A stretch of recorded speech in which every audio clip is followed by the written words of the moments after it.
Hi there. This is video PR15, so it's 15th one on probability, and we are looking at the AND formula. So remember, this is the AND formula for 2 or more events. And the big deal, if you don't remember what the previous video said, is you have to pay attention whether the first the word just escaped me, whether the first event influences the second event. So if there's no connection between them, then it's an independent event. If there is a connection, it's a dependent. But either way, the probability of A and B is equal to the probability of A times the probability of B. But this one, careful. That's the one we have to pay attention to. There are different versions of this formula, which I don't use because I just find them really confusing. This one's straight. All right, we have a dice is rolled 3 times. So it's rolled and then rolled and then rolled. So those are independent events, because if I roll a 2 the first time, it's not like that means I can't get another 2. So what is the probability of rolling a 2 at each time? So probability, so there's 6 sides on a dice, and one of them is a 2. And then we do that again. And we do it again. That's going to be 1 out of, I want to say 216, but I'm not sure. Yeah. So 1 divided by 216. 0.0046. Okay. The probability of never rolling a 2. We're going to try something. I'm going to do it 2 different ways. And I'm hoping the answer is going to end up being the same. All right. Well, the easiest way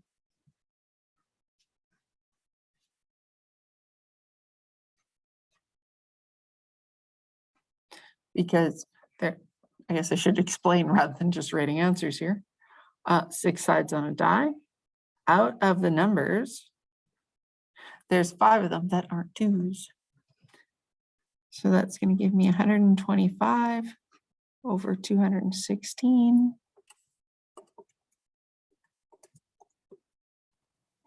And that's going to give me 50, whoopsie, 0.5.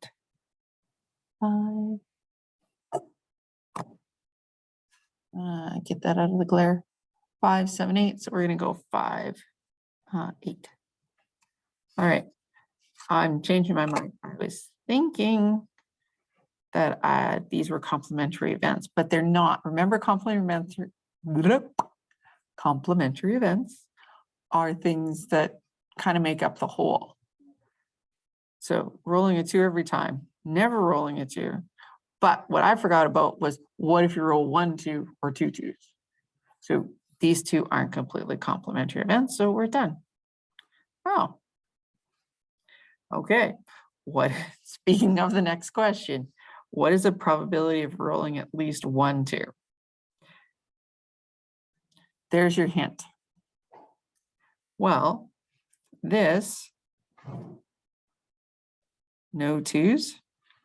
So this one should be 1, which is all of our choices, minus 0.58. 1 minus 0.58. And I'm going to get 0.42. This one I'm going to double check. Because I can do this, remember, from probability, you can use cases. So I'm going to do this on a separate little chunk of, whoops, no, never mind. I'm going to do it on a piece of paper, and then I'll just scan it in with the answer key. So this is PR15 1C. So I want to figure out rolling 1, 2, rolling 2, 2s, rolling 3, 2s.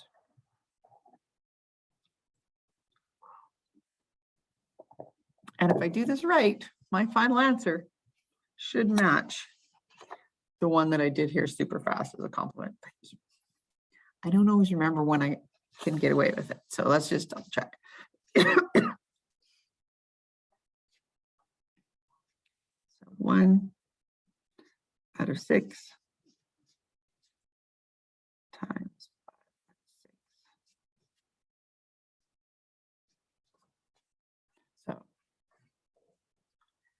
this is rolling the 2.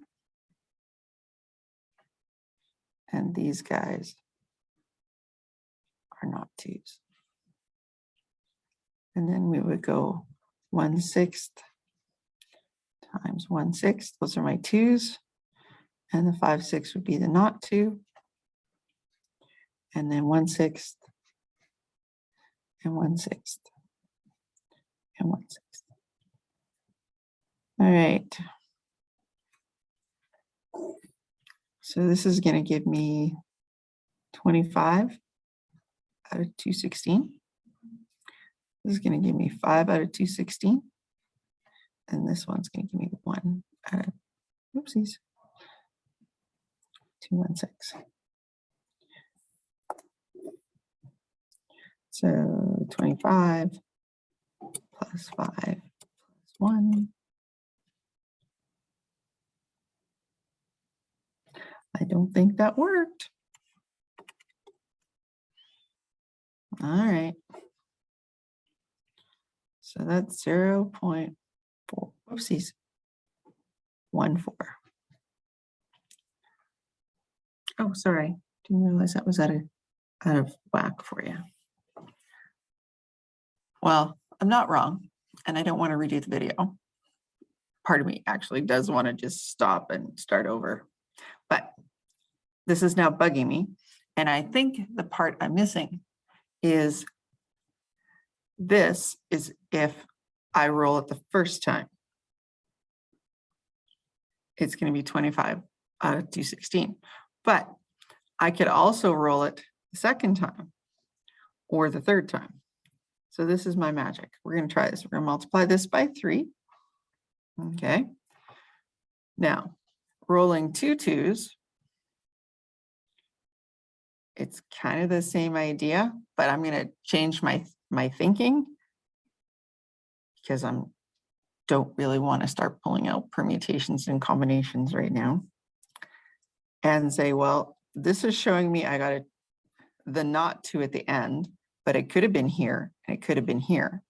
So times 3, and then that one, there's no difference.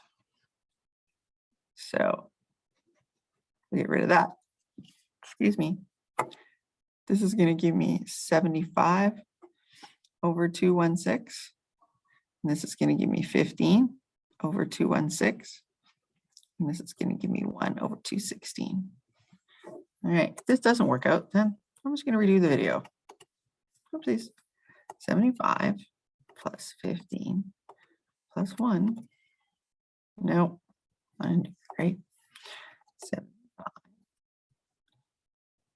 plus 15 plus 1. All right, that gives me 91 out of 216.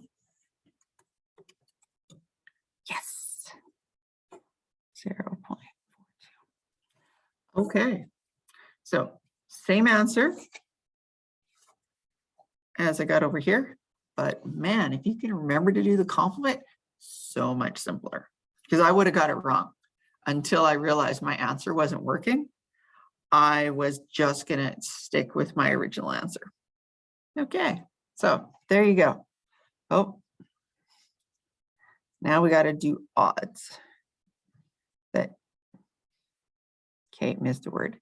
In favor that each row will be greater than 4. Well, let's figure out the probability of that, and then we'll work backwards to do the odds.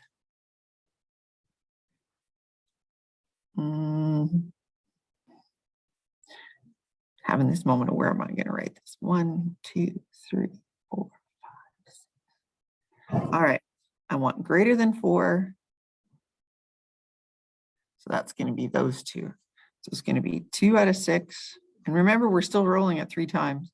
2 out of 6, 2 out of 6. That's going to give me 8 out of 216. That's the odds in favor that each roll is going to be greater than 4. So the complement,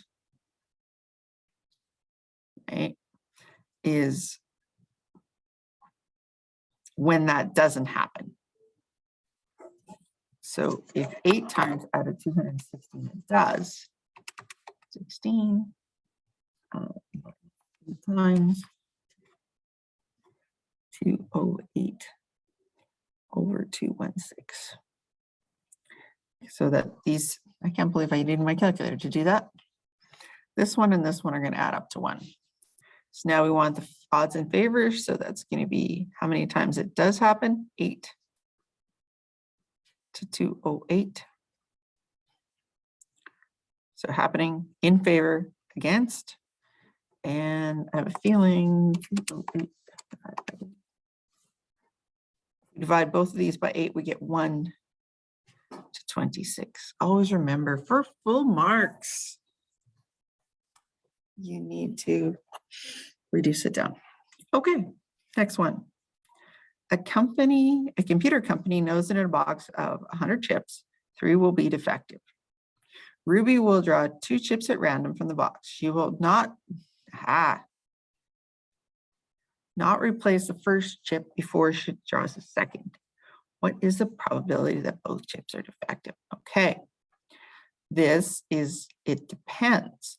What happens on the second time depends on what she pulls the first time. So we want both chips are defective. So the first time, there's 3 defective chips, and there's 100 chips in the box. So she pulls one out. Oops, let me move my camera down. Sorry. Here we go. Now here's where it gets interesting. When she goes to do the next one, how many defective chips are left? I hope you said 2. I thought 2, maybe you didn't talk out loud, because we took one away and there's only 99 chips left in the box, right? So what happened the first time depends on what happens next. So this is going to give me 6 out of 9900. Yeah. So 6 divided by, oh my, 0.12361. Round that off. Okay, both chips work. Take a moment. Sorry, things keep getting out of whack. Try that yourself.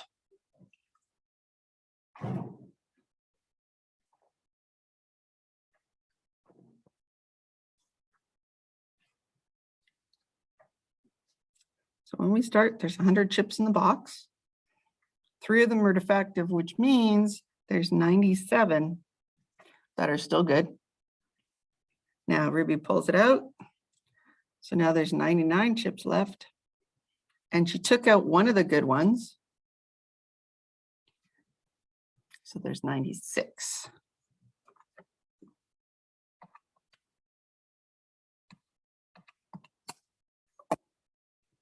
So we multiply across the top, 9, 3, 12.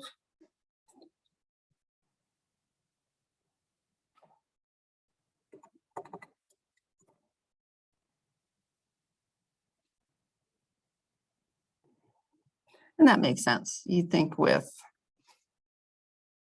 only 3 defective chips that picking ones that both work, it's going to be high. Oh, see the magic word?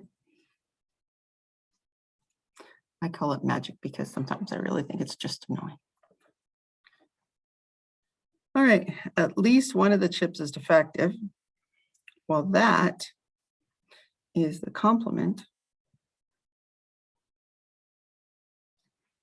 of this one, right? So the opposite of both chips working is at least one of them is defective. So one could be defective or 2 could be defective. So I'm going to go 1 minus 0.94.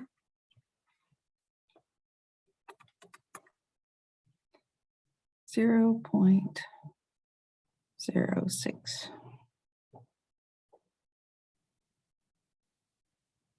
Now, because I screwed up the last question during the complement, I am going to do this one as cases 2. So this is 2C. So we want at least one chip is defective. So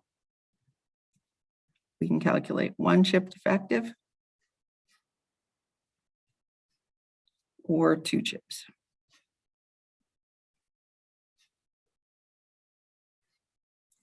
So the probability of picking one chip that's defective is going to be 3 out of 100 times. Now, what's the other one going to be? Okay, so this is defective. So then this one has to be the good one. Well, it's going to be whoa, my bad. 99, right? Because she kept one out, but she picked a defective one. And now she's picking one of the good ones. So 3 times 97.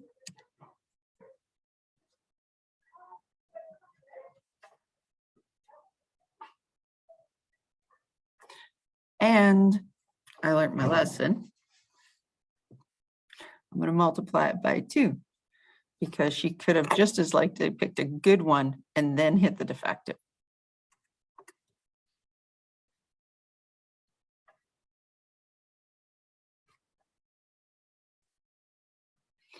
And 2 chips defective, we already did that. And that was, well, you know what? I want the notes to look nice. 3 out of 100 times 2 out of 99. Okay, because she kept the chip out and one of them was defective already. So that's going to give me 6 out of 9900. And I don't have to multiply that by 2 because they were both defective. There's oops, no other way you can do that. So now if I go 582 plus 6, that gives me a grand total of 588 for 9,900.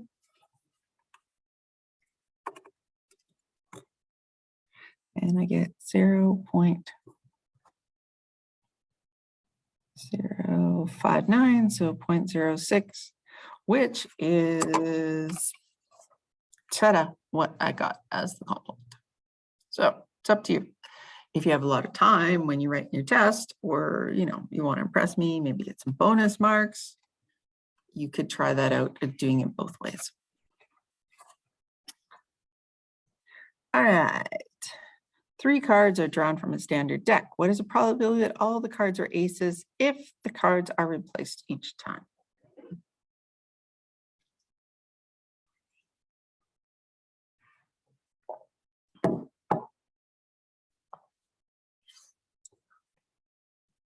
All right, sample space. Nope. Before that, think about dependent, independent. Well, if we replace them every time, Those are independent events. So there are 4 aces and a 52. So you pull one out, yay, it's an ace, and then you put it back.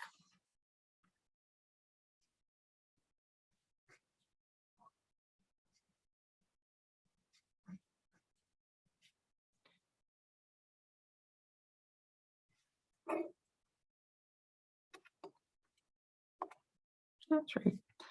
64. I don't know. 52 times 52 times 52. Oops. Nope. Okay. It's got a decimal answer. I don't know what I did, but that's not it. 52 times 52 times 52. All right. 140,608. Sorry. 140,608.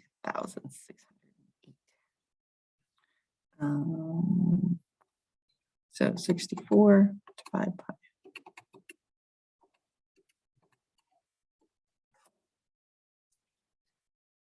0. There's 3 zeros there. 1, 2, 3, 4, 6.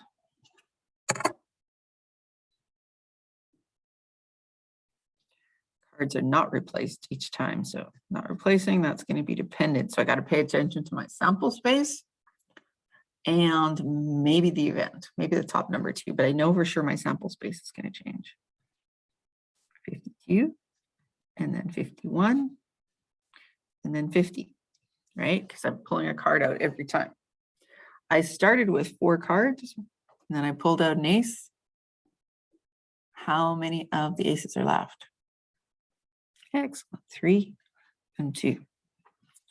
4 times 3 is 12 times 2 is 24.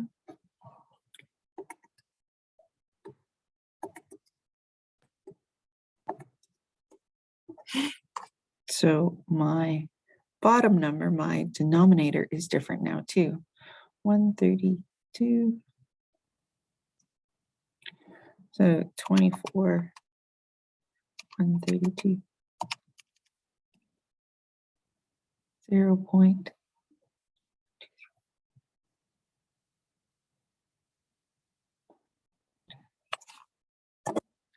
So you are less likely to draw 3 aces in a row if you don't put the aces back. I was actually wondering which way that was going to go, because part of my brain was saying, well, there's less aces to choose from, you're less likely to do it. But the other part of my brain was like, well, your bottom number is getting smaller, so maybe no.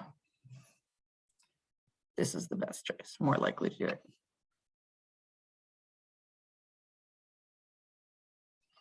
Okay.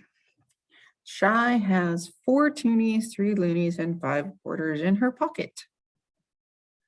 What is the probability that she pulls out 2 loonies? She pulls the coins one at a time. All right, so my first one, first of all, there's 4 and 3 is 7, so that's 12 coins. And there are 3 loonies. So she pulls out 1, and then she pulls out a second one.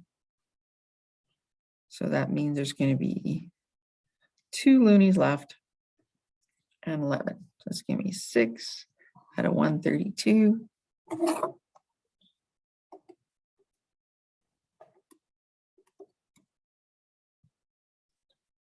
.045. Now, if she pulls both coins out at the same time,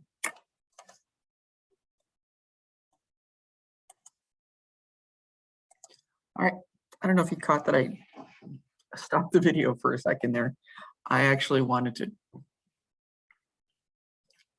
get a fess up. I wanted to think about the question before I did it, so I didn't do it wrong. So the both coins at the same time. The moment you are pulling stuff out at the same time, then it's a combination. So we're going to look at our sample space, and we figured out that there are 12 coins, and we have to choose 2. right? Because we're picking 2 of them. So there's that many different sets of 2 coins we can pull out. And if we want the loonies, yeah, we're talking about loonies. There are 3 loonies, and we got to choose 2. So 3 choose 2. 3 is going to give me 3 out of 12. Choose 2. 66.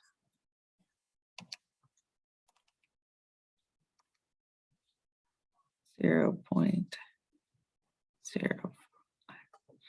That is weird. I wouldn't have expected the answer to be like that, but it is. So there we go. End of the video. Have a spectacular day.